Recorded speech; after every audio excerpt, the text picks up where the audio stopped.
Telesaúde Mato Grosso, aproximando você do conhecimento. Hoje nós vamos fazer essa reuniãozinha aqui para estar apresentando para vocês o que é denominado agora de orientações que foi elaborado pela equipe técnica da Secretaria de Vigilância e Saúde, o grupo de trabalho que está diretamente ligado hoje à parte da vigilância e atenção dos casos de microcefalias e alterações diretamente nos fetos recém-nascidos e crianças. Sabemos que essa emergência de saúde pública surgiu em 2015 e logo depois ela reuniu com os pesquisadores e também com todas as pessoas que entendiam sobre o assunto na área e começaram a traçar todos os objetivos e todas as metas e o que deveria estar sendo feito para estar trabalhando com essa emergência de saúde pública. Em março de 2016, foi criado 2 protocolos separados, um protocolo para vigilância dos casos de microcefalias que estavam envolvidos com o Zika vírus, ou vírus Zika, e também um outro protocolo da atenção e com os cuidados do recém-nascido e gestante recém-nascido e também crianças, que também apresentavam algumas alterações no sistema nervoso.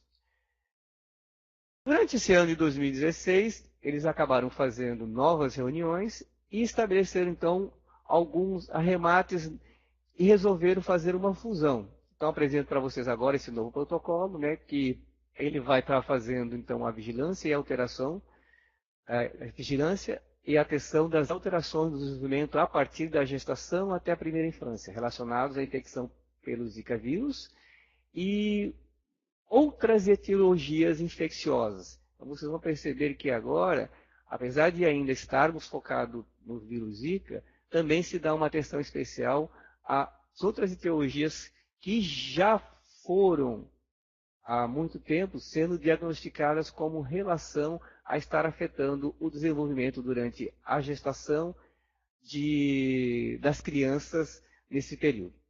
Bem, esse novo protocolo ele tem, então, como objetivo principal, estar integrando e ampliando as ações e os serviços relacionados ao monitoramento das alterações do desenvolvimento do feto durante a gestação, recém-nascido até a primeira infância, podendo estar relacionadas às infecções pelo vírus Zika, sífilis, toxoplasmose, citomegalovírus, herpes simplex e além de outras etiologias infecciosas, visando integrar e substituir os protocolos de vigilância e resposta à ocorrência de microcefalia e ou alteração do sistema nervoso central, versão 2.1, e o protocolo à saúde e resposta à ocorrência de microcefalia, ambos publicados em março de 2016. Praticamente foi o que eu mencionei anteriormente, né? Bem, para quem está tendo o primeiro contato sobre o assunto, é interessante sempre a gente estarmos recordando que, na verdade, algumas definições referentes ao que é anomalias ou malformações congênitas. Então, sobre estas anomalias identificadas no pré-natal, nascimento ou puericultura relacionadas à gestação, vale lembrar, então, que essas anomalias são identificadas no nascimento e acaba compondo um grupo diversificado de distúrbios de origem no pré-natal. Podem ser causados por defeitos de um único gene, transtornos cromossômicos, herança multifatorial, teratógenos ambiental, deficiências de micronutrientes e determinados agentes infecciosos. O que acontece? Todos esses elementos que eu mencionei anteriormente, eles vão estar afetando de uma forma ou outra a estrutura e ou função de componentes celulares, função de órgãos, durante o período do desenvolvimento embrionário e ou fetal, independente de terem sido ou não detectado durante a gestação. Dessa maneira, essas alterações que podem ser ainda naquela famoso primeiro mês de gestação, praticamente naquele momento em que a mulher descobre que está grávida, e logo depois ela passa a fazer até um acompanhamento um pouco mais preciso, qualquer um desses agentes aqui mencionados, eles podem estar alterando ou até mesmo esta gestação, este embrião, ele fica suscetível a estes agentes que foram mencionados anteriormente. Com isso, pode ocorrer o que são chamadas de malformações congênitas, resultar em deformidades, disrupção ou ruptura e displasias. Essas alterações acabam, então, sendo sinais clínicos evidentes durante o pré-natal com uma ultrassonografia, ou seria exames de imagem, e no nascimento constatado diretamente. O que chama a atenção, e o que chamou a atenção nessa emergência de saúde pública, foi o aumento significativo da anomalia congênita, da malformação congênita, que seria a diminuição da cabeça, uma cabeça menor, quando comparada de outras crianças do mesmo sexo e da mesma idade. Então, com o nascimento e fez-se as medidas, percebeu-se um aumento considerável de crianças com microcefalia. E depois de 2015, então, veio-se fazendo esse segmento. O novo protocolo, então, ele deixa de ter aqueles dois nomes citados anteriormente e agora ele passa a ser chamado como orientações integradas de vigilância e atenção à saúde no âmbito da emergência de saúde pública de importância nacional. Procedimentos para o monitoramento das alterações no crescimento e desenvolvimento a partir da gestação até a primeira infância, relacionados à infecção pelo vírus Zika e outras etiologias infecciosas dentro da capacidade operacional do SUS. Ministério da Saúde, Secretaria da Saúde, Brasília, Distrito Federal. Bom, vocês perceberam que o nome ficou um pouco comprido, né? Mas eles acabaram realmente querendo estar abrangendo as duas situações, tanto a vigilância como a atenção. O que tem de novo nele? Acaba sendo, então, o único documento focado nas infecções congênitas, que até então você tem vários outros onde ele acaba abrangendo uma determinado agravo ou um determinado sinal clínico. Aqui não, ele acaba tendo como fundamental objetivo estar realmente relacionando com os agentes infecciosos e o que estão causando. Revisão dos critérios de notificação, investigação e classificação dos casos. Durante esse período, surgiram novas situações e até algumas recomendações de pesquisadores que acabaram sendo implementadas agora nesse novo protocolo. A notificação de casos, principalmente, acaba sendo uma situação que deve ser de relevância para quem trabalha na vigilância, que crianças com até 48 horas de vida e crianças com mais de 48 horas de vida. E vocês terão que, nesse momento, alguns sinais clínicos, entre eles até mesmo sinais antropométricos, que seriam sinais da medida da cabeça, onde ele vai estar visando a tabela Interground. Ou, dependendo do momento que ocorrer essa medida, ela pode também ser feita considerando a tabela do OMS. Algumas coisas que eu estarei mencionando, elas foram praticamente as mesmas do antigo protocolo, né? O protocolo de 2016. Não se mudou muita coisa. O feto também tem as suas particularidades. Notificação dos óbitos, onde aqui nós temos 3 pontos que serão ressaltados. O óbito neonatal precoce, natimorto ou óbito fetal e as situações de aborto. Também foi levado em consideração a inclusão de novos critérios e procedimentos para a definição de ações de vigilância e de atenção às crianças suspeitas de síndrome congênita associada à infecção pelo vírus Zika e outras etiologias.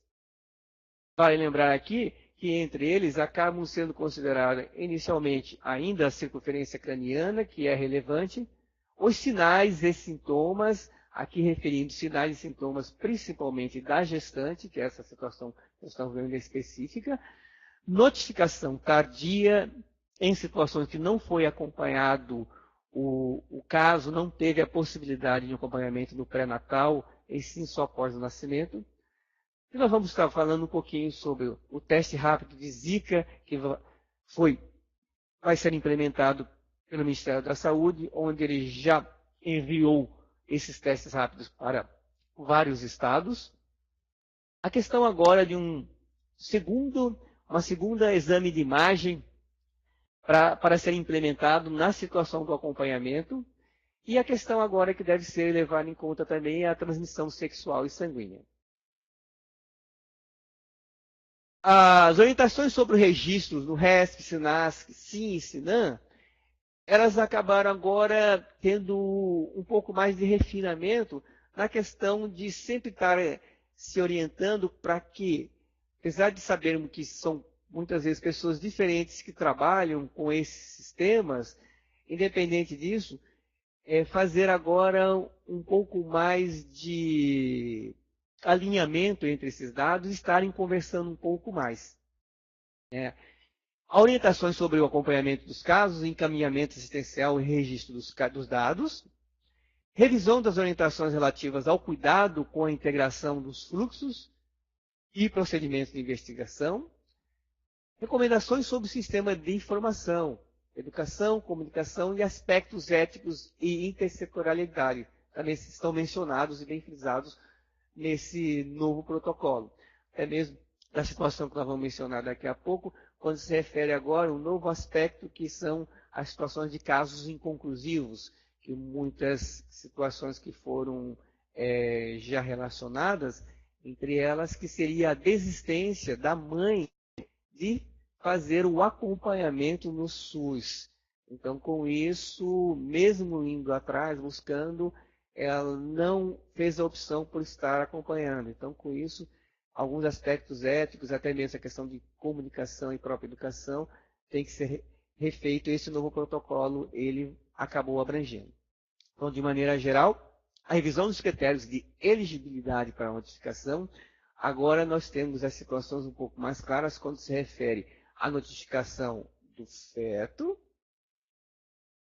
possível aborto espontâneo, quando já nasce morto, situações de momento onde sofreu o óbito, criança ao nascer com 48 horas de vida tem um tratamento específico e após 48 horas de vida tem outro tratamento. O tratamento que eu digo é em situação principalmente da questão da notificação, onde vai se obter critérios específicos, principalmente quando se refere às medidas antropométricas e às observação dos sinais clínicos. Vamos falar de cada um deles. Critérios para notificação. Vai lembrar, então, que nós temos os critérios, entre eles, é o critério antropométrico, onde você tem duas situações. Nessa tabela aqui, é uma representação, somente uma parte da tabela, onde todos podem ter acesso nesse link aqui, no site do Interground 21, onde você tem as medidas específicas nessa situação aqui acaba sendo crianças pré-termo, que vai desde a 37ª semana, nessa tabela mostrando até a 38ª semana, mais 4 dias, onde numa situação normal você vai ter esses valores do perímetro cefálico para cada uma, da idade gestacional e dias, e logo depois dá para se verificar em situações de um padrão menor do perímetro cefálico, um padrão, dois padrões. Então, 2 desvios padrões abaixo, e dependendo, então, do momento que você está fazendo essa mensuração, você consegue obter e fazer a comparação e, com isso, está determinando se é ou não um recém-nascido microcefálico No próximo, nós vamos ver que nós já temos a tabela mencionando uma referência pós-natal, ou seja, praticamente após o nascimento, ainda é Interground, essa mesma tabela, onde você vai perceber que ele considera aqui as semanas e você também tem a medida normal do perímetro cefálico e você tem os desvios padrões que são considerados alterados e esse sim, onde mostra um desenvolvimento anormal quanto ao volume cefálico. Bem, depois que eu já apresentei as tabelas para vocês, vamos então agora mencionar quando se faz a notificação de um recém-nascido ou criança após as primeiras 48 horas de vida. O que deve ser considerado? Deve ser notificado todo recém-nascido ou criança que após as primeiras 48 horas de vida enquadre-se em um ou mais dos critérios. No critério antropométrico, cuja idade gestacional, como já mencionei lá atrás, menor que a 37ª semana, a circunferência craniana menor que menos 2 vezes o padrão, segundo a curva de crescimento integral. Quando ele fala esse anexo ED, eu já mostrei para vocês ali anteriormente, e ele se encontra no final desse novo protocolo, de acordo com a idade gestacional e também o sexo. Então, você vai ter medidas diferentes, então volumes diferentes, quando o sexo masculino e sexo feminino. A termo ou pós-termo. Idade gestacional igual ou maior da 37ª semana, circunferência craniana menor que 2 desvio padrão, para baixo, segundo a tabela da OMS, anexo G e H de acordo com a idade gestacional e sexo. Então, de maneira geral, nós vamos perceber que, comparando-se com o novo protocolo, você tem agora uma tendência de que a tabela Interground, ela acaba sendo um pouco mais considerada em termos de você ter dados mais específicos para a nossa região da América Latina. Entretanto, ainda se considera a tabela OMS como uma referência principalmente quando se trata de situações pós-termo. Recém-nascido ou criança após as primeiras 48 horas de vida, como nós vamos estar verificando os sinais clínicos? Vai lembrar que anteriormente foi apresentado para nós o critério antropométrico e agora eu vou estar falando para vocês o critério clínico. Então, além da medida que foi bem frisada da estrutura cefálica, agora nós vamos verificar quais são os padrões observados no primeiro momento da análise, pós-nascimento.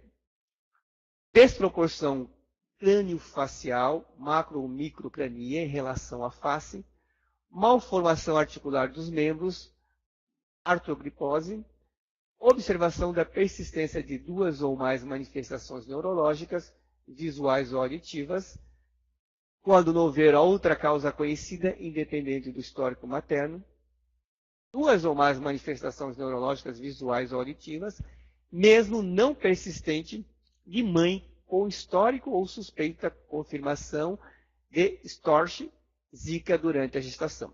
Vai lembrar que acho que é o primeiro momento que eu estou mencionando a palavra STORCH aqui, que nada mais é do que praticamente a primeira letra aqueles outros agentes etiológicos que eu citei praticamente no segundo e terceiro slide, que seria toxoplasmose, né, a rubéola, citomegalovírus, herpes simplex, sífilis. E o Zika vírus que eles colocam sempre agora nesse momento é um pouco mais destacado.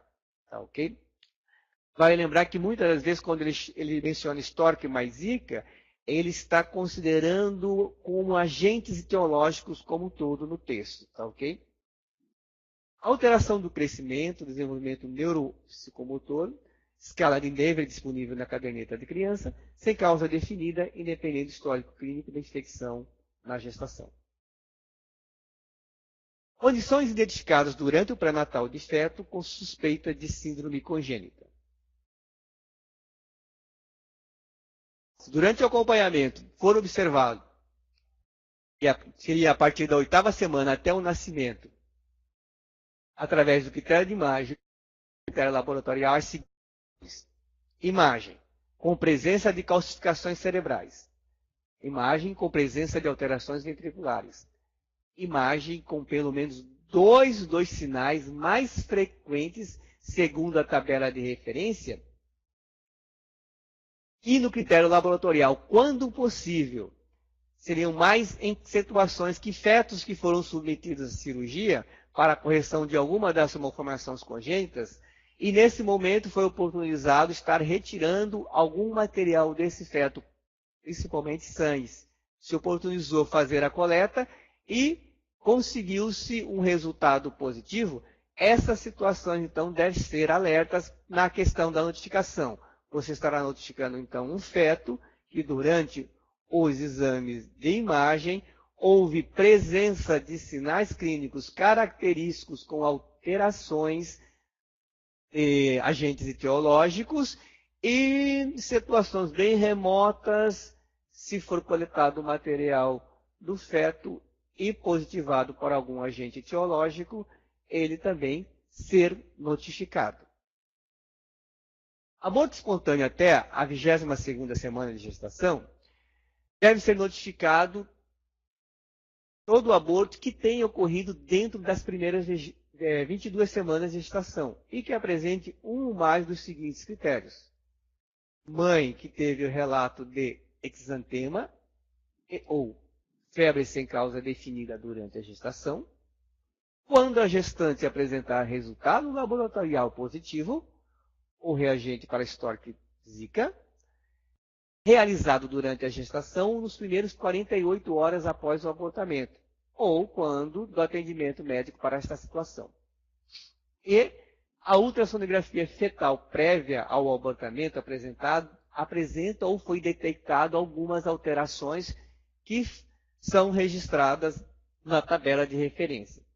Daqui a pouco eu vou estar falando quais seriam esses sinais clínicos aqui que eles sempre estão mencionando, tá? Eu vou dar um pouquinho mais de ênfase daqui a pouco.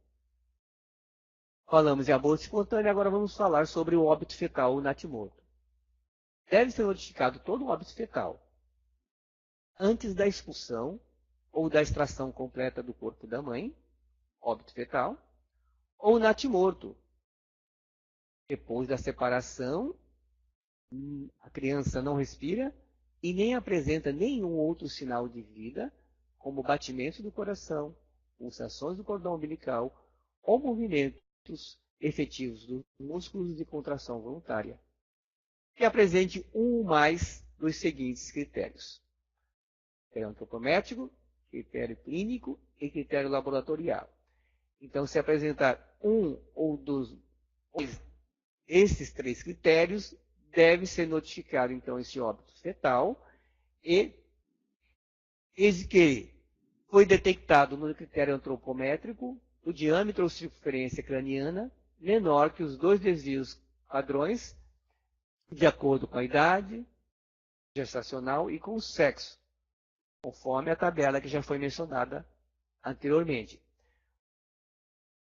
E esses dados eles foram obtidos através da ultrassonografia que foi realizada logo após o parto. Critérios clínicos. Questão da desproporção crânio-facial que já foi mencionada, a malformação dos membros artroglicose e também um relato de exantema ou febre sem causa definida pela mãe. Critério laboratorial, quando a gestante ou a mãe apresentar resultado laboratorial positivo ou reagente para Storch mais Zika, realizada durante a gestação ou dentro das primeiras 48 horas após o parto. Então, aqui é a questão também do resultado laboratorial. Lembrar, então, que o óbito fetal ou o natimorto ser notificado nessas 3 situações. O óbito neonatal precoce deve ser notificado todo óbito neonatal precoce ocorrido até o 7º dia de vida, que apresente um ou mais dos seguintes critérios: relato de exantema ou febre sem causa definida durante a gestação, e quando a mãe apresentar resultado laboratorial positivo ou reagente para Stork Zika, realizado durante a gestação ou dentro das primeiras 48 horas após o parto. Feto em risco de apresentar síndrome congênita. O que nós vamos estar mencionando, principalmente uma situação que ocorre o acompanhamento pré-natal. onde deve ser notificado todo feto cuja a gestante apresente resultado laboratorial positivo ou reagente para Storch mais Zika. Esse exame foi feito durante o período gestacional e ele não se enquadra na definição de caso de feto com suspeita de síndrome congênita. A notificação de fetos de risco de apresentar síndrome congênita está em consonância com as recomendações do OMS. No âmbito da vigilância, recomenda-se que o monitoramento seja iniciado ainda durante a gestação, assim que houver a confirmação da infecção pelo vírus Zika na gestante ou a continuação dele até pelo menos os 3 anos de vida de criança. Nesse período, caso o feto recém-nascido ou criança apresente alguma alteração que se enquadre nas definições de casos vigentes, ele deverá ser notificado novamente, passando a ser considerado como caso suspeito de síndrome congênita. A situação de feto em risco de apresentar síndrome congênita acaba sendo aquelas situações em que, durante o acompanhamento do pré-natal, em algum momento a mãe relatou a presença de febre, ou ela teve exantema, ou seja, um daqueles sintomas que são referentes à síndrome congênita do Zika vírus. Então, acaba sendo uma gestante que deve ser levada em conta na questão da vigilância, e mesmo se durante o período de gestação, o nascimento e até mesmo momentos depois não foi observada nenhuma alteração clínica e não se teve também nenhum resultado laboratorial positivo para algum agente etiológico, então há uma recomendação da Organização Mundial da Saúde, porque a mãe, ela mencionou que teve o quê? Teve febre, ela teve algum tipo de infecção que não foi detectado, não foi possível saber o que era durante essa gestação, e muitas vezes, alguns casos já relatados pelos pesquisadores, teve mães que não tiveram nenhum dos sintomas, não tiveram nenhuma alteração do seu filho, mas reclamaram que tiveram o princípio da doença.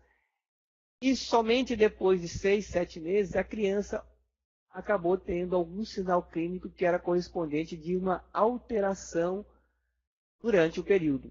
Entretanto, ela era tênue e só foi observado praticamente tempos depois que ocorreu o nascimento. Então, por isso, se atentar nessa situação do feto em risco de apresentar síndrome congênita. Vamos falar, então, sobre o local de registro das notificações. Agora, estarei falando diretamente, principalmente para aqueles responsáveis que acabam sempre tendo que fazer o quê? Pegando aqueles dados que foram obtidos lá pela enfermeira, então, para quem acompanhou toda a parte do pré-natal e o nascimento, e acaba, então, tendo essas informações em fichas, e agora esse digitador, ou essa pessoa que vai estar consolidando essa informação, vai pensar aonde eu tenho que digitar esses dados. Bem, praticamente, SINASC, SIM e SINAM acabam sendo sistemas de informação do SUS que praticamente quem já trabalha há um bom tempo no Sistema Único de Saúde sabe que esses sistemas de informações eles foram implementados. SINASC para o nascimento dos bebês, então lá você registra todas as informações. O SIM acaba sendo o sistema de informações de mortalidade, que é em situações onde ocorreu o óbito. E o SINAM acaba sendo o sistema de informação trabalhado principalmente pela vigilância epidemiológica, na questão da consolidação dessas informações, onde ele vai verificar se algum tipo de agravo ele tem um perfil epidêmico que está de risco ou não nesse período. Como a febre do Zika vírus, ou síndrome congênita do Zika vírus, ele acaba tendo um papel que repercute diretamente com a gestante suspeita ou confirmada, então vejam que numa situação de suspensão, principalmente da gestante, você acaba, se for naquele período, que é o período em que há possibilidade de coleta de material, ou seja, coleta de sangue, e submeter ao laboratório para se fazer o exame, então se faz a notificação no SINAM dessa mãe. Então, a primeira coisa é se faz a notificação dela, do pré-natal aqui, ó. Se foi atendida, se estava naquele período que é chamado de período virêmico, onde você tem a possibilidade de coletar esse material e até mesmo fazer o quê? Um resultado positivo ou descartar, então você vai ter uma menos possibilidade de inconsistência. E caso essa gestante, ela, nesse pré-natal, fez um exame de imagem e foi detectado algum tipo já de alteração, então aqui já se faz a primeira notificação no sistema, que é chamado de RESP. Então, esse é um sistema que foi criado em 2015, muitos já conhecem, onde você acaba notificando, então, seria a mãe, mas você acaba colocando principalmente informações do feto, né? E essas informações referem-se a dados antropométricos que você conseguiu detectar, que foram detectados na imagem e acabam sendo relacionados e daí para frente acaba se acompanhando. Bem, então no pré-natal percebemos então que é SINAM e RESP que tem. Feto, na questão de aborto, óbito fetal, também acaba sendo feita aqui a notificação do recém-nascido, do RESP, né? E já, quando não foi possível acompanhar nem a mãe e nem o feto, e só ocorreu o acompanhamento agora do nascimento, então, nesta situação, verificar que a necessidade, então, não é de somente, aqui só tem um pré-natal, a possibilidade sempre de um ou dois.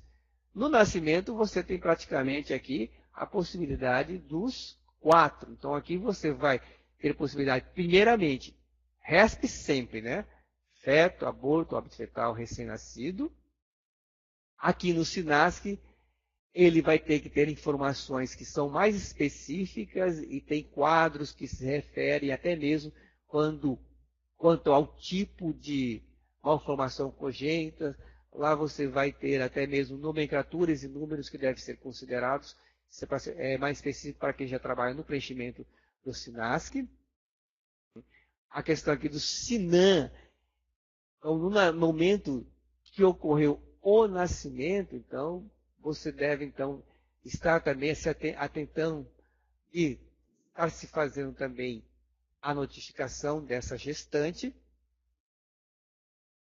E no acompanhamento pós-nascimento, caso nesses momentos não foram possíveis ser identificados no pré-natal e no nascimento, também deve ser realizado. Muitas dessas situações aqui nós temos que pensar, por exemplo, aqui você tem recém-nascido, criança e óbito neonatal precoce. Aqui no sistema de mortalidade, você tem a questão do óbito. E aqui mãe suspeita, recém-nascido, criança suspeita confirmada. Aqui, na verdade, gente, como nós estamos lidando com uma situação que é de um paciente que adquiriu a infecção durante a gestação e logo depois ele vai ter uma evolução e um acompanhamento, essas situações podem ocorrer como uma sobrevida favorável ou situações que podem estar resultando em óbito. Então, essas informações, elas têm que ser colocadas nesses 4 sistemas, principalmente o RESP, SINASC, SIM e SINAM. Lógico que cada um com sua particularidade. Como eu sou atualmente o gestor do banco de dados do RESP, sempre que tiver algum tipo de atualização de informação, eu peço gentilmente para quem está trabalhando internamente na área, que passe essas informações através do nosso e-mail, que vai ser disponibilizado no final aqui da nossa reunião, e eu vou estar atualizando esses dados. Porque muitas vezes, quando não houve a possibilidade de acompanhar no pré-natal, no nascimento, logo depois vai se trabalhar com a criança, essa criança, se não houve uma notificação até o momento, se faz então agora uma notificação retrospectiva, né? Onde nós vamos saber praticamente quando que ocorreu o nascimento, quando possivelmente ocorreu a infecção. E depois, com esse acompanhamento, nós vamos verificar qual é o resultado final na questão se vai ser confirmado com uma suspeita de um agente etiológico ou não. Porque agora, com os kits que estão sendo oferecidos pelo Ministério da Saúde e até mesmo com a possibilidade, até no final do ano, de estarem disponíveis nos laboratórios alguns exames de IgG, então haverá uma possibilidade maior agora da confirmação ou do descarte, tanto da mãe quanto do filho, em relação não só a Zika vírus, como os agentes etiológicos que estão sendo tratados nesse momento aqui. Bem, eu falei para você, então se falou muito naquele anexo E, naquele anexo F lá, onde quais são esses sinais clínicos que acabam chamando a atenção para se fazer o diagnóstico e até mesmo verificar. Vamos então mencionar aqui quais são essas alterações mais comuns que são identificadas durante o pré-natal, principalmente através dos exames de imagem. As alterações neurológicas em exames de imagem, você pode estar observando a microcefalia, microencefalia. Então, uma situação de microcefalia, você consegue detectar através do exame de imagem o quê? Que não ocorreu o desenvolvimento normal para aquele período da caixa craniana. Entretanto, em alguns exames também dá para ser observado que acaba repercutindo também no desenvolvimento do encéfalo. O encéfalo pode estar menor. As alterações mais especificamente internas do cérebro, quando se refere à fossa posterior, dismorfismo dos vermes cerebelar, ventricomegalia, que acaba sendo principalmente a questão dos espaços internos do cérebro também, situações de aumento do volume do líquido encefálico, onde também pode ser constatado durante esse período, calcificações cerebrais, corpo caloso, esquisencefalia ou polisencefalia, afinamento do córtex e occipital proeminente. Então, se nós formos perceber de maneira geral, exame de imagem em uma situação que a criança teve contato com algum agente infeccioso, você percebe principalmente alterações significativas no volume craniano, no volume cerebral, em estruturas internas mais específicas e até mesmo, muitas vezes, essas alterações podem nem ser, muitas vezes, menor, pode ser algumas vezes maior e outras vezes não terem o quê? Uma forma definida. Sabemos que a microcefalia acaba sendo o traço mais relevante. Entretanto, já tiveram achados, em menor percentagem, nesses casos que foram notificados até o momento, de situações onde você tem um crânio um pouco alterado, nem para menor, nem para maior, e de forma irregular. Isso acaba também sendo evidente quando se faz análise em relação ao tamanho da face relacionado com o crânio. A face ela acaba não tendo nenhum tipo de volume específico, ele torna-se plano. Olhos pequenos, microficalmia, baixo desenvolvimento da mandíbula, retrognatia. Os olhos ficam muito próximos à região central, como hipotelorismo, e até mesmo você tem uma sobra de pele na região do couro cabeludo. Também pode ser observado através do exame de imagem. Músculos articulares também dá para ser observado como posição oficiosa das mãos e dos pés, mostrando o quê? Um enrijecimento bem evidente das articulações, que corresponde a uma malformação de origem do sistema nervoso, entretanto, repercutindo no desenvolvimento das estruturas musculares e dos ligamentos, que seriam a artroglicose. E também alguns outros, como também alterações do volume amniótico, onde você vai ter uma quantidade maior disponibilizada de líquido amniótico dentro ali do âmnio. Então, você vai ter provavelmente aqui uma malformação um pouco mais sistêmica, onde que isso já é relatado, que quando você tem algum distúrbio no sistema nervoso, no desenvolvimento do sistema nervoso, acaba repercutindo também na produção e na absorção do líquido amniótico de maneira normal. Então, determinado período que foi feito o exame, constata-se, então, um padrão maior desse líquido, onde ele deveria estar um pouco mais abaixo. Todas essas informações elas foram retiradas no consenso da reunião com especialistas realizada em Recife e Pernambuco pela Organização Pan-Americana de Saúde no ano passado. Alterações mais comuns no primeiro mês de vida. Nós vamos perceber que muitas das malformações que foram detectadas no pré-natal, elas acabam sendo continuadas no primeiro mês de vida, muitas vezes um pouco mais observadas, surgindo algumas situações como poliomicrigiria, onde você vai ter agora, nesse desenvolvimento final, a expressão não muito característica do cérebro formado, então você vai ter poucos giros e poucos sulcos. Aqui você tem a continuidade, a vitromegalia, reticulomegalia, que já foi mencionada anteriormente, né? Hipoplasia de tronco cerebral, cerebelo, corpo caloso, ou seja, você vai ter então um baixo desenvolvimento, ou então fica desenvolvido em tamanhos menores, esses órgãos que foram mencionados aqui. E agora, como há possibilidade de se fazer alguns exames mais imediatamente com essa criança, a constatação de alterações no mapeamento da retina, lesão de epitélio da retina, lesões circulares também da retina, alterações do nervo óptico. Com isso você tem hipoplasia, atrofia parcial ou total, aumento da escavação papilar.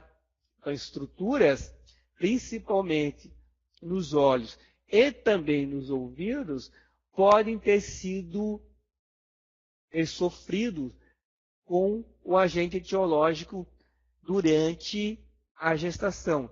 E só agora sendo observado, esses primeiros exames do primeiro mês de vida.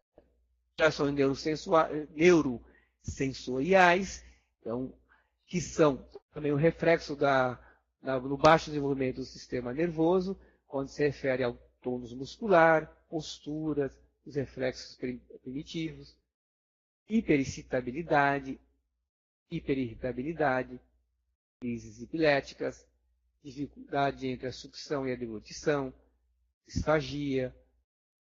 Novamente aqui a alteração da fundoscopia, então uma alteração ligada à visão e também os movimentos oculares sendo observados de maneira anormal. Aqui eu vou mencionar os achados clínicos desmorfológicos e a continuidade da microcefalia, desproporção crâniofacial e também a deformidade dos membros. Então, não houve muitas das situações não há uma evolução significativa, há uma continuidade do sinal clínico observado durante o período gestacional, né?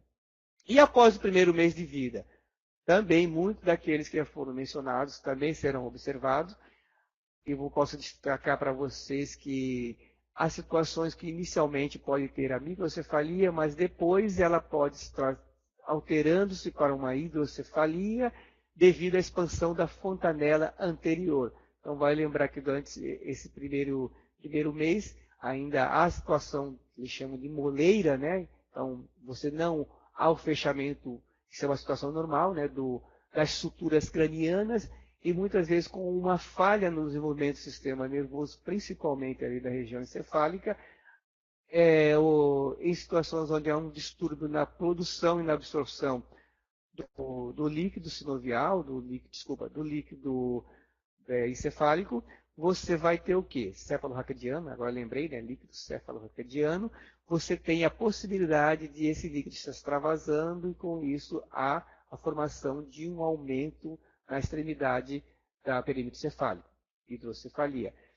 Também tem aqui, novamente, detectado algumas alterações visuais, entre elas estrabismo, diagno, desatenção visual, hipertonia, luxação congênita do quadril, então acabam sendo alterações físicas que foram observadas com maior frequência.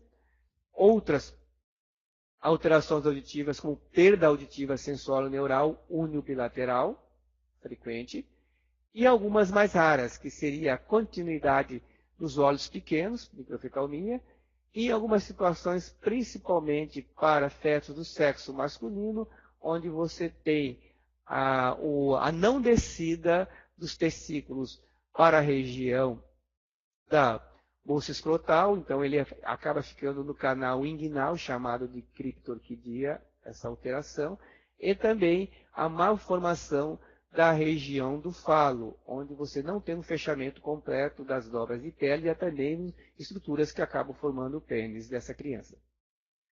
Alterações funcionais mais frequentes, RGAE.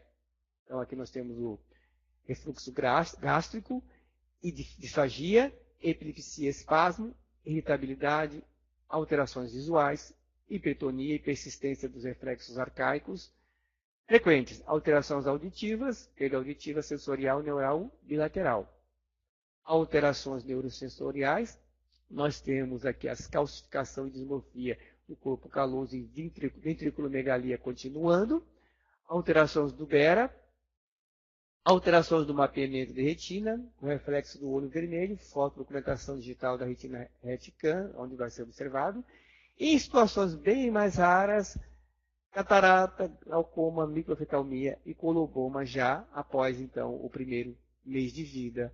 Então, esses sinais clínicos que eles estão consolidados no final do protocolo, acaba sendo um consenso praticamente que foi realizado em várias reuniões que foram feitas desde que se começou essa situação de emergência e foram observados e acompanhados e atualmente acabam sendo utilizados como os sinais mais frequentes para auxiliar no momento que se faz não só o diagnóstico, como sendo de extrema importância na hora de você fazer a notificação.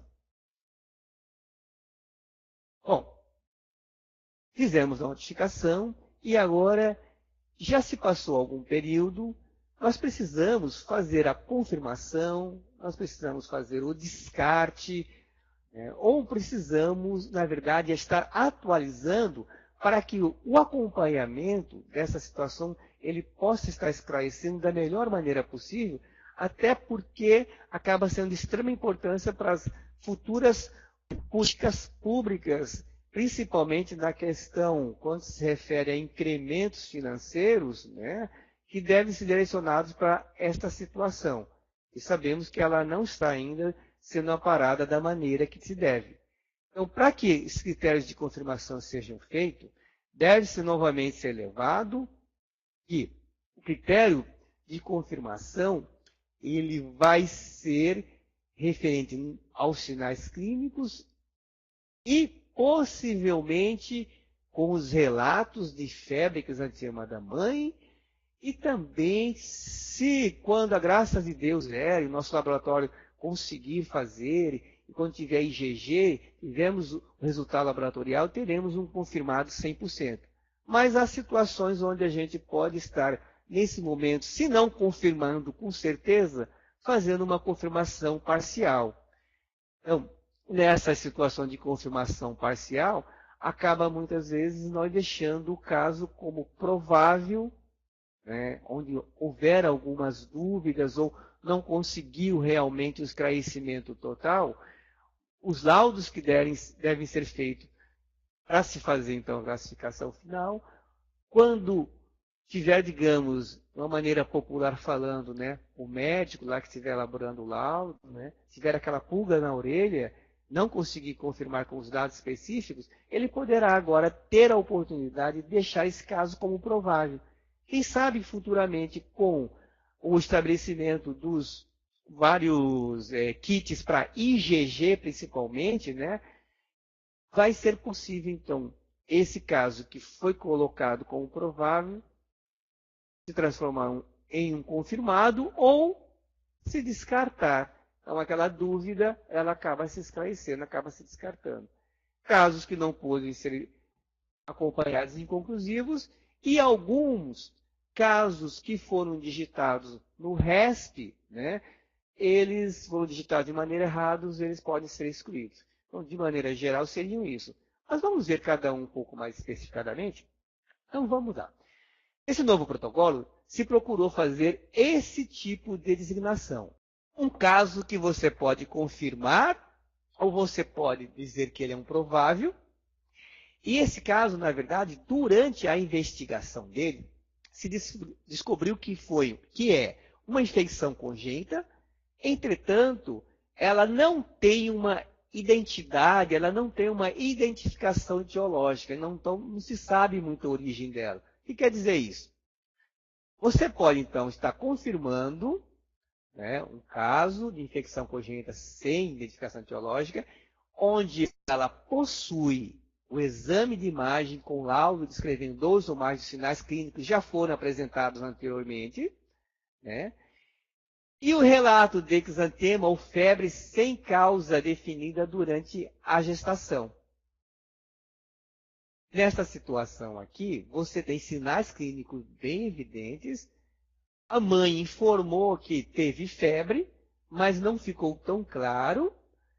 E não houve a possibilidade de você estar fechando com critério laboratorial, pois não houve a possibilidade de você fazer a coleta do material, ou que quando se coletou não estava de acordo para que se fizesse o exame. Então, nessas situações, não havendo essa possibilidade, você poderá estar fechando esse caso pelo critério aqui, principalmente de imagem, que você tem sinais clínicos que já foram mencionados, e até mesmo a própria mãe, ela acabou mencionando que teve o sintoma clássico de uma síndrome congênita do Zika vírus, ou simplesmente a febre do Zika vírus durante o período gestacional. Em situação em que a mãe não lembra de jeito nenhum, você perguntou, e ela falou que eu não lembro de ter tido febre, eu não lembro de ter tido exantema. Porém, você tem 2 ou mais daqueles sinais clínicos que já foram mencionados ali, aquele exame de imagem, mas não foi possível também fazer uma coleta do material, ou houve a coleta não cumpriu aqueles critérios que são definidos pelo laboratório, então não houve a possibilidade de ter esse resultado, você pode colocar então, por quê? Porque o médico tem grande suspeita, os sinais clínicos eles estão definidos conforme aquele anexo D ali, então você acaba considerando como um caso provável de infecção congênita, mas sem identificação etiológica, né? Tem de maneira clara se foi um STORCH, se é um Zika, mas entretanto os sinais clínicos e a própria situação da epidemia de Zika vírus que ocorre naquela região acaba favorecendo você estar, na verdade, definindo para um ou para outro. Se a mãe relatou que teve os sintomas bem clássicos, pode ser do Zika, mas também pode ser de um outro que você esteja suspeitando, então mesmo sem resultado laboratorial, mas os sinais clínicos são bem evidentes, você confirma. Mas se não teve nenhum sinal clínico que você desconfia de um agente etiológico, aí você coloca como provável. Infecção congênita, agora sim, com identificação etiológica. Por que fala que tem identificação etiológica? Porque é um caso confirmado por vírus Zika, daqui a pouco nós vamos falar do outro STORCH, onde você tem um resultado positivo ou reagente para o vírus Zika no teste com melhor desempenho em amostra do recém-nascido, se cumprir as exigências de qualidade para a realização do teste. Ou seja, coleta até o 8º dia de vida, tipo de material, processamento, etc. E os exames, os outros, né, sífilis, toxoplasmose, rubéola, citomegalovírus, herpes, eles foram negativos ou inconclusivos, tanto em amostras do recém-nascido como da mãe. Entretanto, 2 ou mais sintomas, exame de imagem ou clínico apresentados, acabam correspondendo às que foram por um processo infeccioso durante a gestação. Então, você pode estar confirmando um recém-nascido com infecção pelo vírus Zika, a partir do momento que você tem o resultado laboratorial e ainda somado um ou dois, melhor, dois ou mais sintomas, sinais ou sintomas que já foram mencionados anteriormente, né? E na situação de feto, é lógico, nós estaremos vendo agora os exames de imagem, mas foi possível, nessa situação aqui, se ter coletado o material, mandado para fazer exame laboratorial, e olha que interessante, foi reagente positivo para o Zika vírus. Então, com isso, também deve ser feito a notificação e até a confirmação dele como um caso de infecção congênita por Zika vírus. Em situação de storch, é quando o material que foi coletado, então você coletou aqui, mandou para o laboratório, lógico, tanto para o recém-nascido como para o feto, nessa condição aqui, ele já tem duas ou mais alterações, até como mencionado anteriormente, né?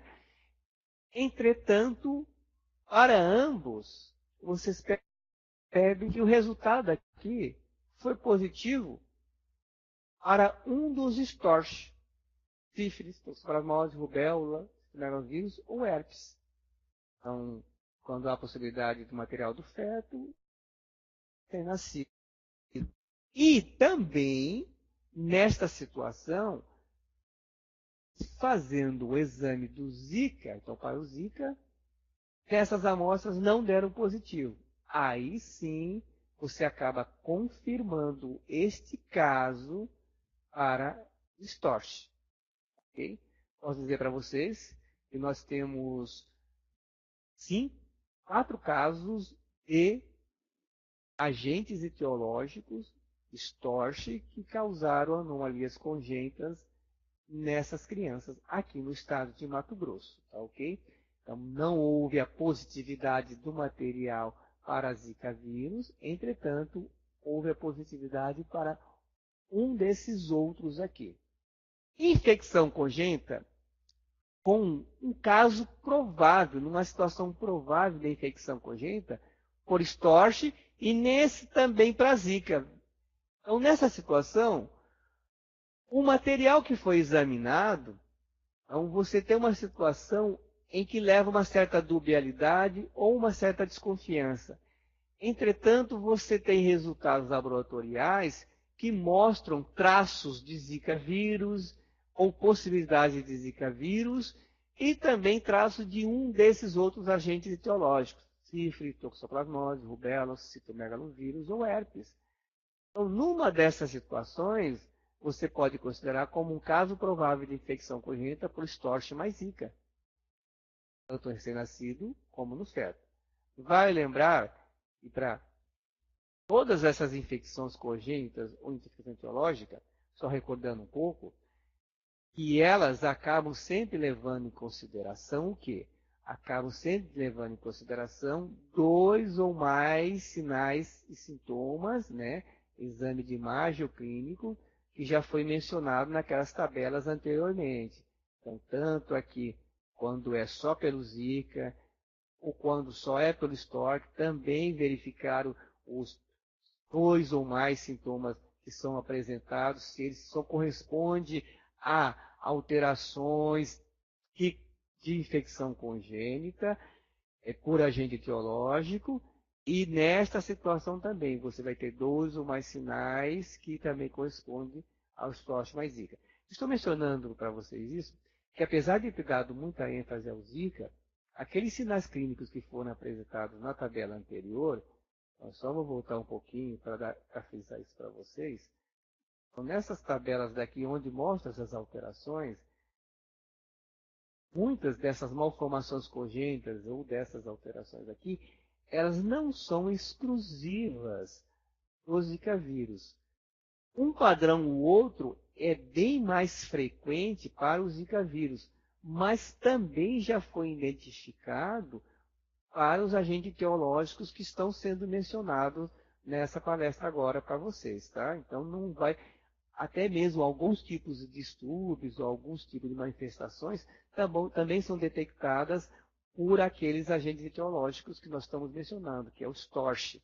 Então, por isso que muitas vezes sabemos que com agora, praticamente 2 anos após ter descoberto, está cada vez mais se aprimorando a situação do quê?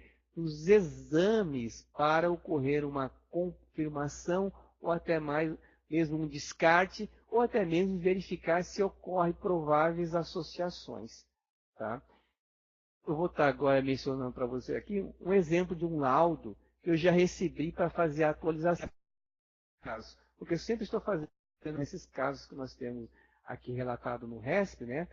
Então, se vocês derem uma verificada aqui, vou dar uma lida, como que a médica acabou colocando o seu laudo. Filho de mãe, infecção por Zika vírus, o terceiro mês da gestação, não confirmada na ocasião por exames laboratoriais, apresentando microcefalia ao nascimento, PC igual a 29 centímetros, associada a múltiplas malformações do sistema nervoso central, evidenciada no exame de imagem, compatíveis com achados de infecção congênita. Com acompanhamento, evoluiu com crescimento insatisfatório do perímetro cefálico, mantendo o percentual até abaixo de 3 padrões, o que configura microcefalia grave.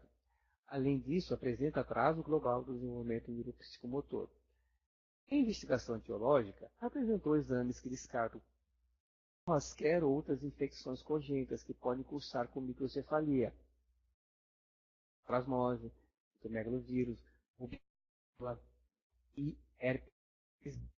Apresentou, ao nascer, PCR não detectável com Zika vírus, IgG negativo para Zika vírus, o que também não descarta a infecção. Então, conclusão. Devido aos achados de múltiplas malformações do sistema nervoso central, uma vez descartadas outras etiologias infecciosas congênitas, é considerado um caso provável de microcefalia por vírus Zika, pelo critério clínico radiológico. Como vocês vejam que nesse laudo aqui, o que está muito bem relatado, percebam que a investigação ela foi não só na questão da investigação epidemiológica, apesar de não ter sido realmente aqui relatado, né, uma infecção durante a gestação, mas você tem praticamente todos os padrões dos sinais e sintomas e sinais clínicos que referem-se a uma alteração do agente etiológico. E desse caso, além de ter sido feito o PCR, se fez também o IgG. Entretanto, até mesmo a sensibilidade ainda do IgG ele pode ser questionável no momento, né? Em algumas situações não se detecta. Porém, como essa criança ela acabou sendo num período onde houve umas notificações de vírus Zika, ou seja, manifestação da febre do Zika vírus na população dessa localidade alta, e também os sinais clínicos são bem representativos, ele acabou, então, preferindo deixar esse caso como um provável caso de microcefalia. Então, eram situações que devem ser consideradas, até porque percebam que ele não tem as manifestações clínicas dele, todas acabam favorecendo esse processo de caso provável de microcefalia. Falando agora um pouquinho sobre infecção congênita com identificação etiológica, continuando a falar, mas agora em situações quando é inconclusivo, quando tem que ser descartado e quando é excluído. Caso inconclusivo, ele acaba sendo os casos notificados em que não seja possível realizar a investigação etiológica por motivo de recusa ou não ser possível encontrar após 3 tentativas, e cujos resultados e informações disponíveis não permitam classificar em outra categoria. E tem algumas situações aqui no RESP que estão mais ou menos desse jeito.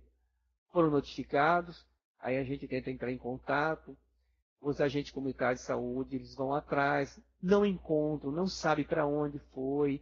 Então tem algumas situações até mesmo que já foram detectadas, de mães que vieram ali da Bolívia, tiveram o filho aqui, foi diagnosticado com microcefalia, eles deram um endereço de determinado município, né, determinada casa, e quando os agentes de saúde, né, o profissional vai estar diretamente investigando, não encontra mais essa situação. Então, acaba sendo o quê? Um caso ele vai deixar de ser em investigação e vai passar agora para inconclusivo. Nós vamos ter que fechar dessa forma. Os casos descartados acabam sendo aqueles que cumprem a definição para notificação e que após a investigação não se enquadra mais na definição de confirmado, provável, inconclusivo, excluído ou inativo. Então, muitas vezes, são situações em que depois da investigação verificou-se que não é uma malformação congênita ligado a quê? Ligado à infecção. Ela acaba sendo ligada a algum outro distúrbio. Pode ser multifatorial, pode ser gênico, né? Pode ser uma determinada síndrome que não corresponde à situação que está sendo levada nessa situação de emergência em saúde pública, que é relacionado aos agentes infecciosos. E já o caso excluído inativo, são aqueles que a pessoa acabou digitando de forma errada, aqui, ó, registro que não cumpriu qualquer definição de caso com a notificação, registro que foi um duplicado ou por teste de digitação. Esse registro não se deve entrar na contabilidade da série histórica. Bom, vamos falar das definições agora para óbito.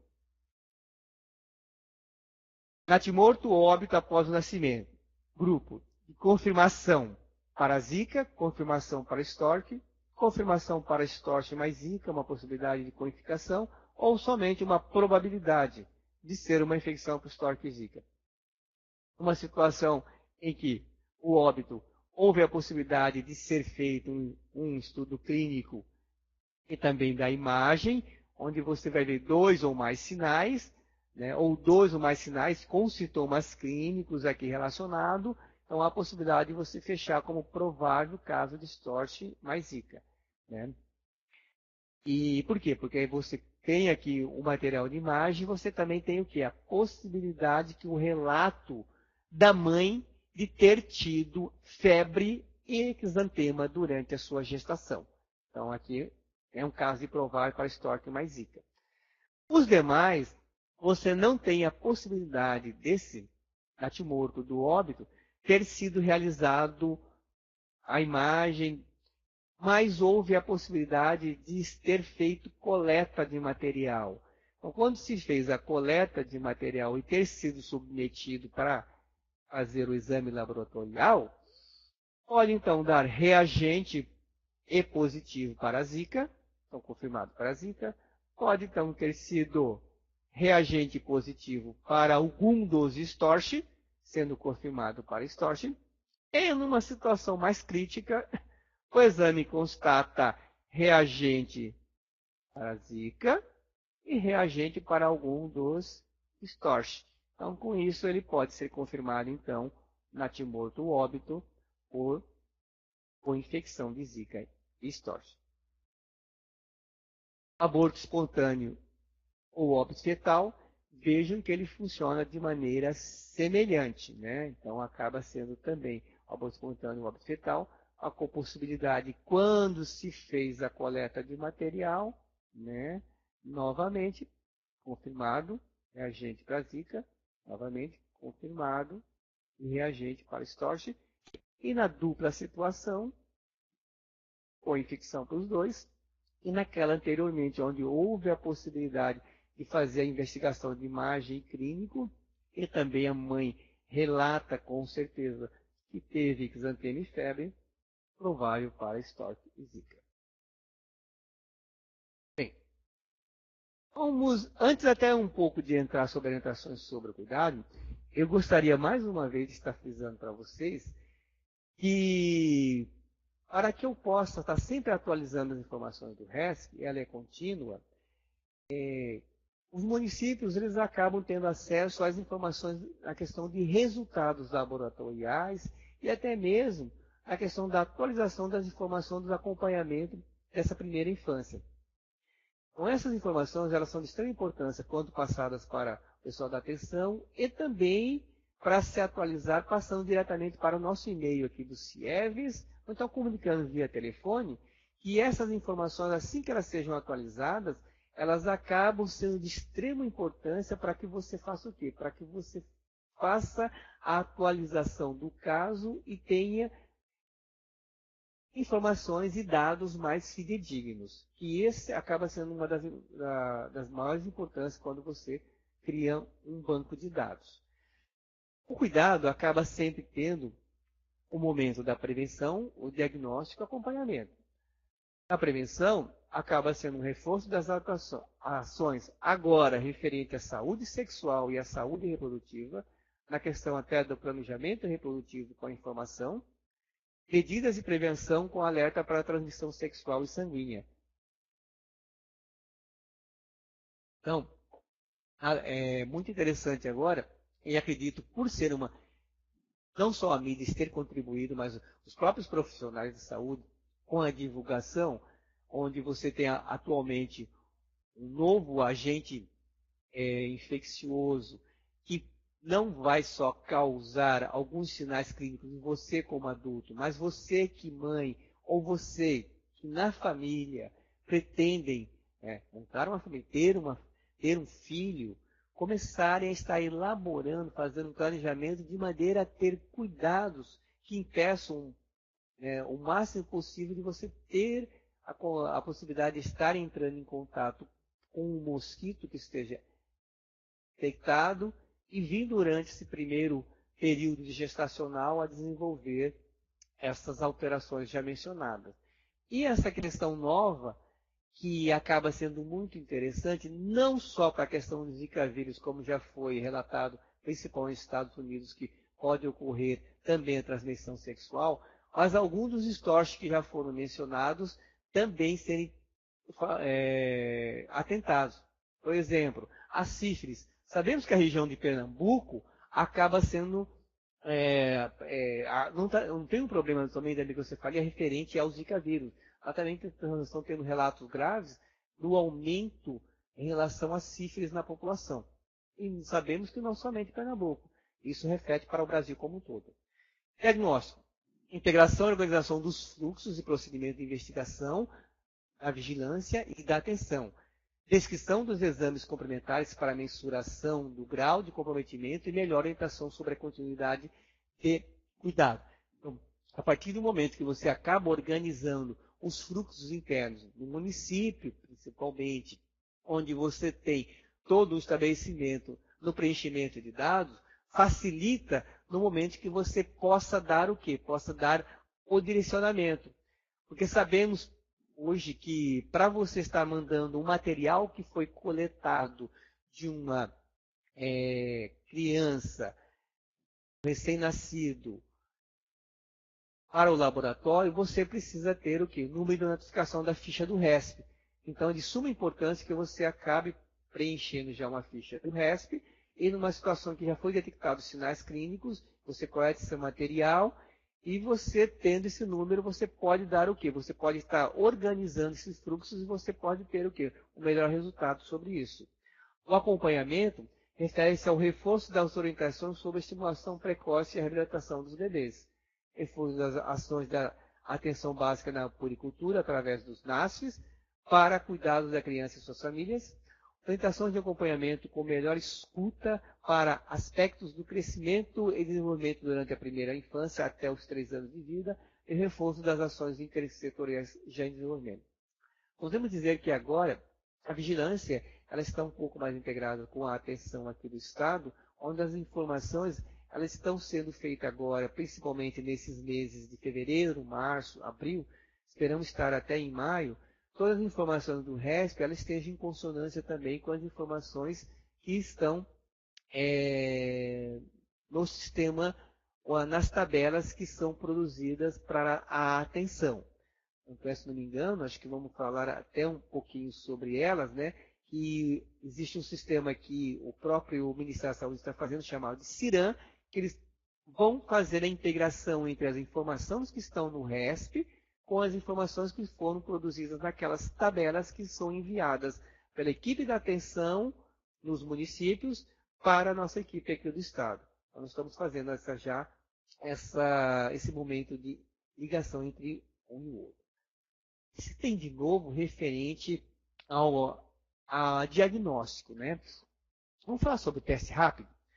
O Ministério da Saúde, ele acabou agora fazendo o que nós temos do modelo chamado teste padrão ouro, que é o teste rápido anti-Zika IgM-IgG, que é baseado na técnica de imunocromatografia e a primeira escolha para a triagem dos casos com suspeita de infecção pelo vírus Zika. O teste sorológico IgM e IgG anti-Zika poderá ser adotado como teste confirmatório disponibilizado no mercado, adquirido pelo SUS e disponibilizado para toda a rede de laboratórios.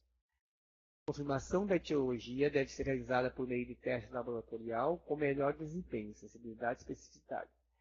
Recomendações de triagem. Quando o médico julgar necessário, atendendo prioridades aos critérios, acaba sendo gestante em qualquer período gestacional, onde ela tenha suspeita clínica, sinais e sintomas de infecção pelo vírus Zika, que teve contato com fluidos corporais de pessoas suspeitas de infecção Zika, receptoras de sangue ou hemoderivados durante a gestação. E caso o exame de imagem, principalmente a ultrassonografia do feto, estiver que são do seu padrão. Recém-nascidos até 48 horas de vida, que atendem aos critérios para suspeita de infecção congênita pelo vírus Zika, e recém-nascido após os 48 horas de vida, até crianças de 3 anos de idade que atendem aos critérios de identificação para suspeita de infecção pelo vírus. Praticamente para todos os estados, o Ministério da Saúde já disponibilizou um montante. É lógico, né? Dependendo também da questão da situação epidemiológica de cada uma das regiões. Nós já recebemos, então o Estado acabou recebendo esse montante de kit de iminência entre o setor da vigilância epidemiológica e o setor da atenção. Estamos fazendo reuniões e para estabelecer os critérios de quais os municípios, quais as unidades que estão recebendo esse teste rápido. Porque apesar de ser denominado de teste rápido, muitas vezes ele dá uma impressão que, bom, é só pegar, coletar o sangue e você pega através de uma agulhinha e verifica, positivo ou negativo. Não. Esse teste aqui, ele tem algumas etapas a serem cumpridas com a amostra de sangue. Então, você pega a amostra de sangue, tem que fazer todo um processo de centrifugação. Então, você prepara o material, aí depois que ele vai ser submetido a esse kit, onde você vai fazer o teste e verificar. Mas, para tal, os municípios ainda vão ser definidos e também as unidades de saúde que nós temos disponíveis no Estado, que vão estar recebendo esse kit para se fazer. E qual o critério? O critério são esses 3 que nós mencionamos. A gestante, os recém-nascidos, e de uma forma ou de outra tem algum histórico que teve contato com o Zika vírus ou manifestações clínicas. Tá? Então, gestante, recém-nascido, 48 horas e até 3 anos de idade. Né? Então, provavelmente, quando nós tivermos definido, será informado quais unidades de saúde serão. De maneira geral, já queremos dizer que o montante que foi disponibilizado para o Estado ainda é um montante pequeno.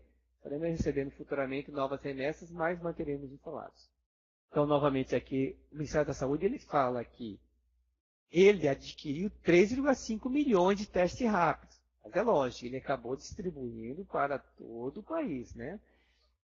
O que é mais interessante que esses testes rápidos, como eles é uma coisa nova, é muito importante que o procedimento, o registro do procedimento que deverá ser realizado no CIA-SUS, que é o Sistema de Informações específico para esse, está sendo criado para registro no âmbito da atenção básica e a média complexidade, sem ônus para o Sistema Local de Saúde. Então, para ser acompanhado os resultados e também como que é a performance desse teste rápido. Além do registro do CIA-SUS, tanto a realização do teste como o seu resultado será registrado em campo específico do ESUS, da atenção básica para melhor acompanhamento. O registro do CIA-SUS balizará as próximas distribuições, sendo subsídio na prestação de contas para que haja acompanhamento e monitoramento do uso de teste, possibilitando estudos epidemiológicos sobre o seu uso e como possibilidade na programação das futuras aquisições do insumo. Então, de maneira geral, ainda acaba sendo, estamos no período inicial, que é o período de teste, e logo depois, caso realmente os resultados sejam satisfatórios, esse teste ele pode ser implementado de maneira um pouco mais rotineira.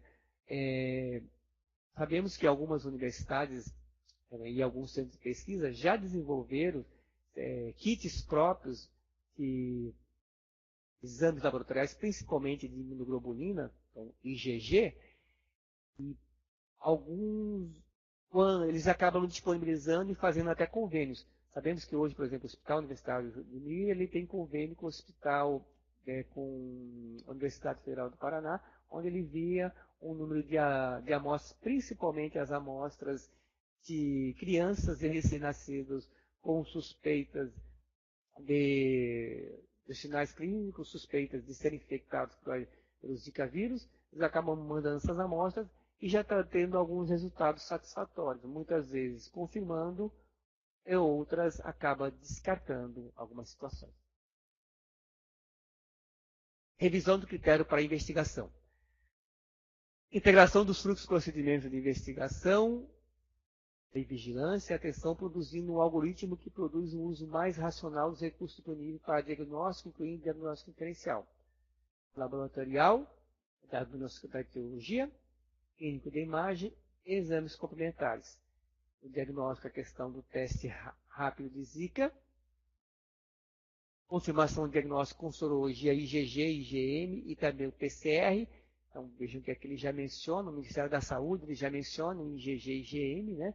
Muitas vezes não só o teste rápido, mas também os testes que estão sendo feitos. Revisão dos fluxos de rotina estabelecidos de acordo com o protocolo de Zika. Clínica de imagem, recomendações na segunda ultrassonografia obstétrica, em torno da 30ª semana gestacional. Devido ao que? As alterações passam a compor um critério de notificação de feto e qualifica a investigação e a classificação final para apoiar a organização do cuidado.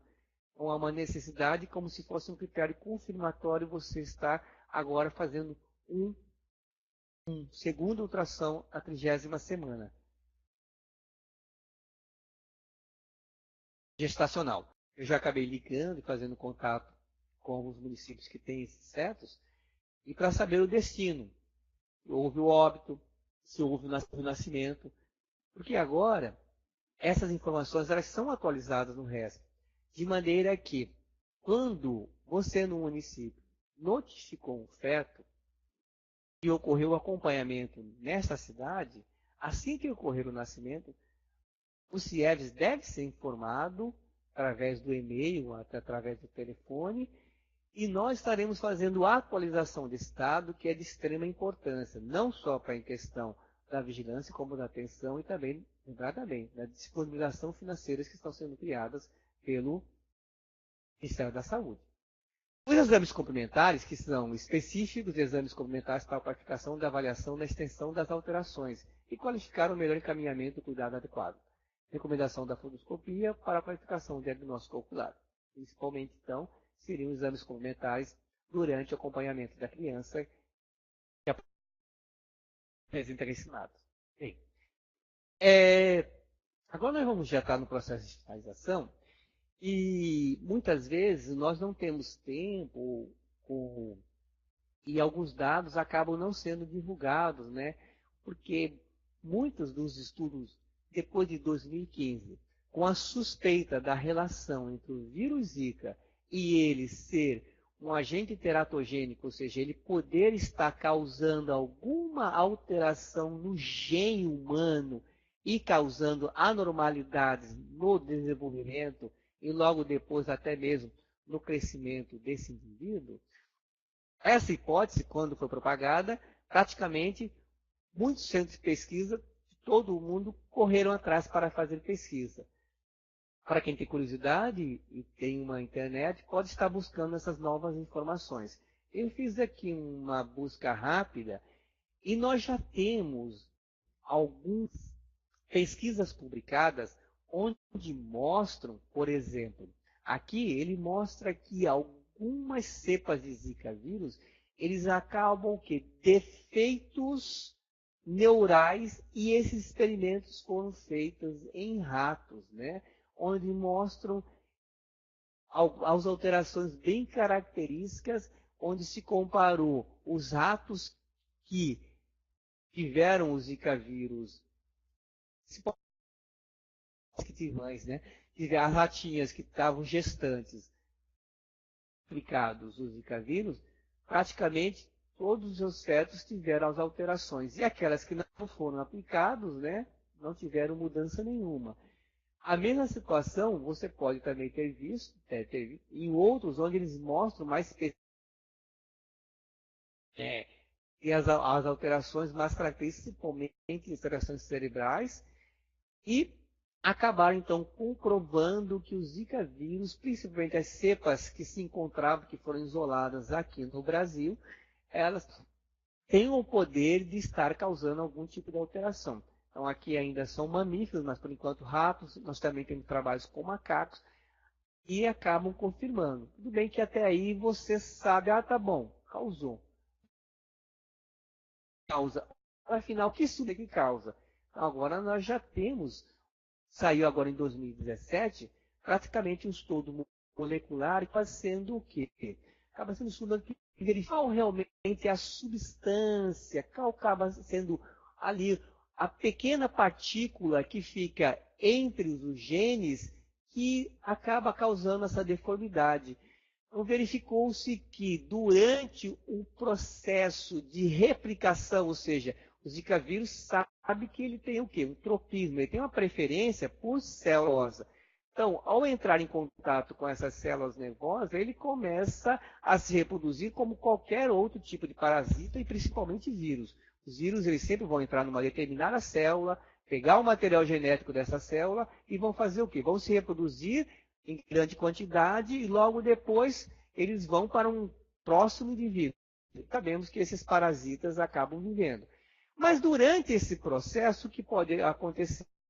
O Zika vírus ele atravessa a parede placentária e acaba atingindo o feto. Esse feto está em desenvolvimento. Ele vai nessas células que são chamadas de células troncos ou células progenitoras, células que vão se diferenciar principalmente estruturas nervosas, e ele acaba lá atuando diretamente num determinado local. E esse determinado local acontece o quê? Acontece a morte celular dessas células que seriam formadas neurônios. E além da morte celular, ele vai induzir o quê? Ele vai induzir que as células acabem não tendo a formação que era definida para ela, fique alterada. E com isso você tem o quê? Você então tem os distúrbios que foram não só de origem na região encefálica, na região auditiva, na região visual, como também alguns distúrbios relacionados até às formações dos membros. Temos que, no período gestacional, nós temos células nervosas que ainda não se diferenciaram, que elas migram para várias partes do embrião feto. Então, por isso que você tem distúrbios generalizados. Então, com isso, nós temos cada vez provas e não só uma hipótese que, será que o Zika vírus realmente está causando? Hoje em dia, já se realmente coloca ele como sendo mais um agente infeccioso, além dos distorce, que acabam causando anormalidades gestacional e repercutindo na criança. Bom, eu quero agradecer vocês terem ouvido essa nova apresentação do novo protocolo. Eu vou estar pedindo agora para o nosso moderador, Thiago, ele vai estar disponibilizando para vocês aí o link onde vocês podem ter acesso ao novo protocolo, baixar ele, dar uma lida, ter as orientações, principalmente na parte de vigilância, na parte da atenção, na parte que ocorre a integração. E também, eu vou estar, para quem ainda não sabe, né, o nosso e-mail e também os nossos números de telefones que vocês poderão estar tirando dúvida ou mandando para nós tirar qualquer dúvida referente à parte de notificação do RESP e alguns procedimentos que podem ser feitos, né? Provavelmente uma reunião, principalmente para quem trabalha diretamente com a atenção, para falar um pouco sobre a planilha deles e sobre algumas dúvidas referentes ao acompanhamento da criança.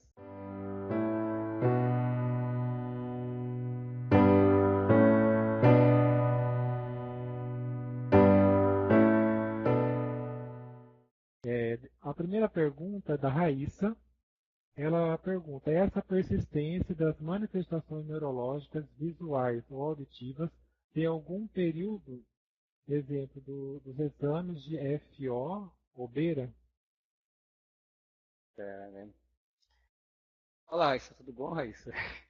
Bom, Raíssa, é o seguinte, em relação às manifestações neurológicas, eu não vou poder saber responder com clareza para você, né? Porque, na verdade, como elas acabam sendo exames complementares para estarem é, até mesmo definindo qual seria o acompanhamento, né?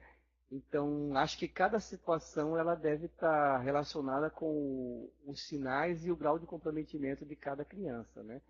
Mas eu não teria como estar informando, até porque é uma especialidade que eu não domino. Tem essa parte, né? Segunda. Também é da Raíssa. Esse novo protocolo, os abortos inatimortos de mães com qualquer Stokes, a Zika, terão que ser notificados? Sim, então pelo que a gente conseguiu fazer o entendimento, o próprio Ministério da Saúde ele tem interesse, está sabendo realmente o quão esses agentes etiológicos estão afetando. Sabemos que existe um percentual realmente de gravidez que não chegam até o final devido a manifestações desses agentes infecciosos, né?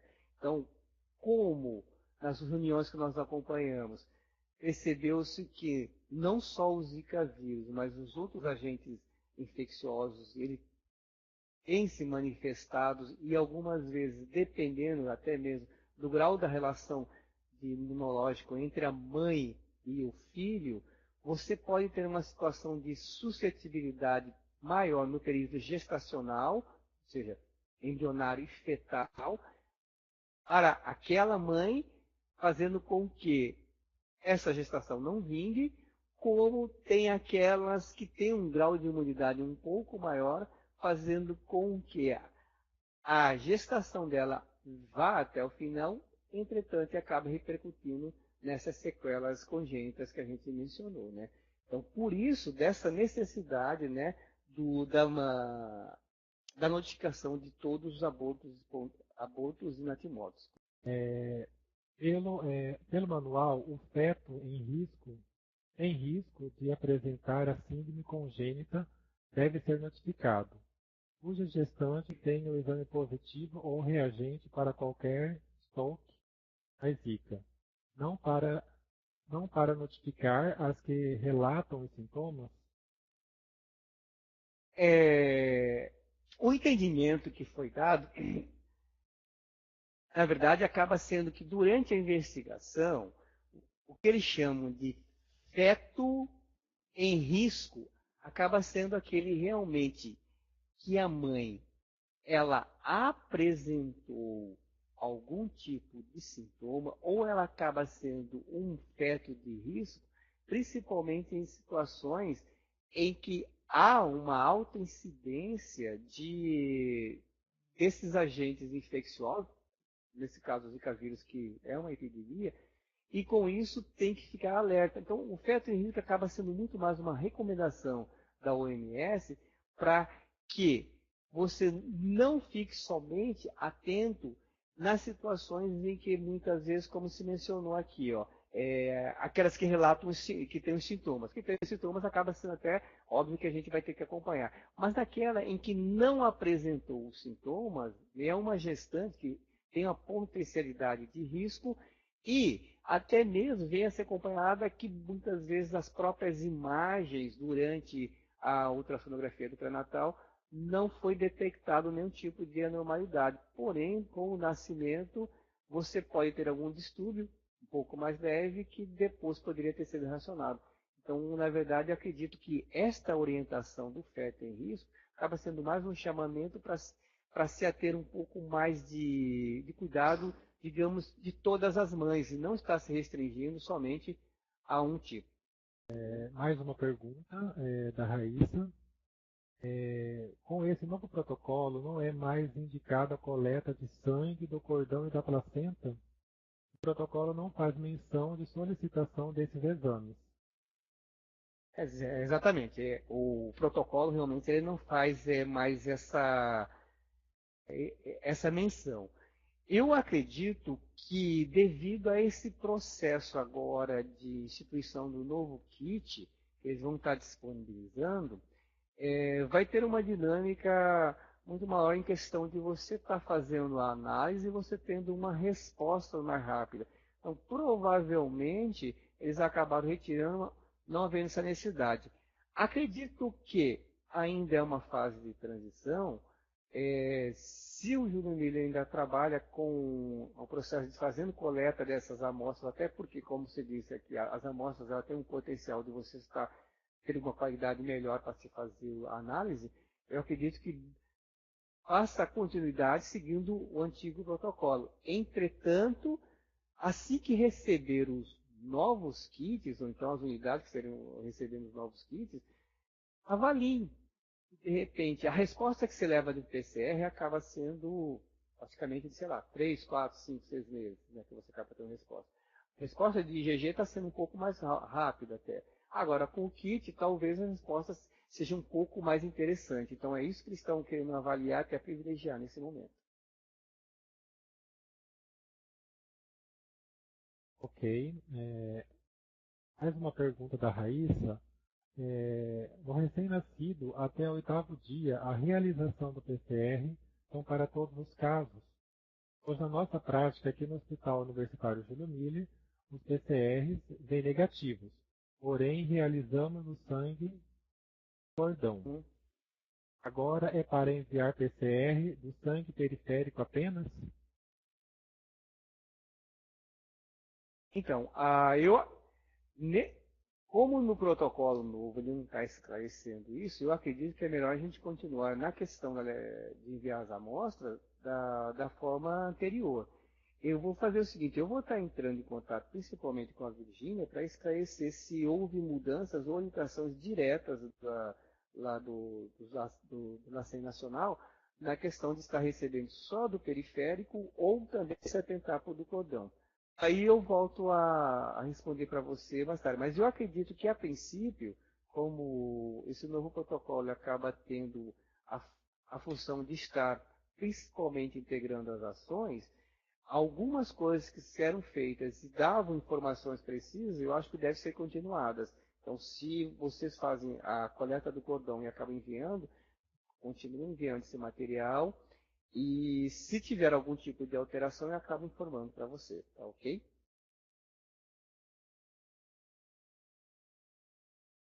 Ok, mais uma pergunta. Se o LACEN Mato Grosso irá receber sangue e soro para a realização de sorologia IgM-ELISA? Até semana passada, conversando com a responsável pelo setor lá, eles ainda não tinham um prazo definido para quando estariam fazendo qualquer tipo de exame referente a sorologias, sorologia de IgG, sorologia de IgM. Eles ainda não têm um kit que foi adquirido pelo Ministério da Saúde e esteja processando. Os testes rápidos que foram definidos, como eu tinha mencionado, os critérios que para ser distribuídos vão estar vislumbrando muito a capacidade de cada unidade de saúde. Acreditamos que o Hospital Universitário Júlio Miller seja até privilegiado, até por ele ser o centro, por ele ser a referência do Estado, né? Ele é a referência do Estado, então provavelmente ele vai estar recebendo esse kit e com isso ele vai estar podendo fazer o quê? Vai estar podendo fazer testando esse teste rápido. Ou seja, ele vai verificar como vai estar trabalhando, quais são os grupos que vai ser trabalhando, e verificar qual realmente é a viabilidade, né? Se a resposta que ele esteja dando é claro ou não. Por enquanto, na questão de sorologia com o LACEN de Mato Grosso, não se tem. A única coisa que está fazendo ainda é o processamento das amostras para enviar para a fazer PCR. Eu acredito que eles estão preparando para o segundo semestre e mais para o final do ano para estar resolvendo a situação de IgM e quem sabe até mesmo de IgG, ou seja, sorologias poderão ser de repente feitas no LACEN depois do segundo semestre, esperamos, né? Antes de mais nada, gostaria de agradecer a todos os profissionais da saúde que tiveram esse momento para estar assistindo essa apresentação do novo protocolo. Acredito que até mesmo o que eu acabei passando aqui acaba sendo um resumo que, por si só, o novo protocolo ele contempla de uma maneira que fica até um pouco mais complexo, mas ele acaba abrangendo um maior número de informações. Por isso que eu acho interessante vocês estarem baixando, dando uma lida nele para fazer. Porque eu, por exemplo, para essa palestra, eu tive que ler 2, 3 vezes para tentar entender a essência e estar focado muito mais nele. Dá para perceber que o antigo protocolo ele acaba sendo um pouco mais objetivo. Por esse ter essa necessidade de fazer a integração, ele acabou sempre tentando fazer um gancho, procurando trazendo a atenção mais próxima, para que daqui para frente tentássemos andar um pouco mais alinhado entre as duas, porque nós estamos agora, na verdade, acompanhando uma situação em que, na verdade, não é uma visão da... Não é uma questão epidêmica, né? Não é uma epidemiologia, mas sim aqui uma situação onde você tem o agente infeccioso que acabou causando e logo depois nós temos uma criança. Esta deve ser acompanhada para que dê uma sobrevida com a melhor qualidade possível.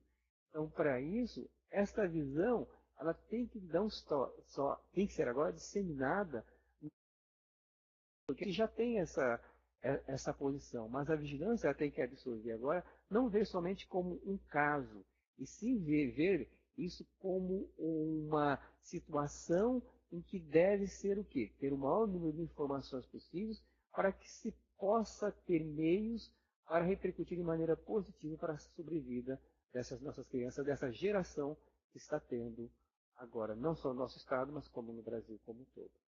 Ok? Peço para vocês o que vocês tiverem de informações novas aí, para vocês alimentarem o Banco RESP, ou então estarem mandando aí e-mail, ligando para nós, estaremos tentando responder na medida do possível. Agradeço mais uma vez.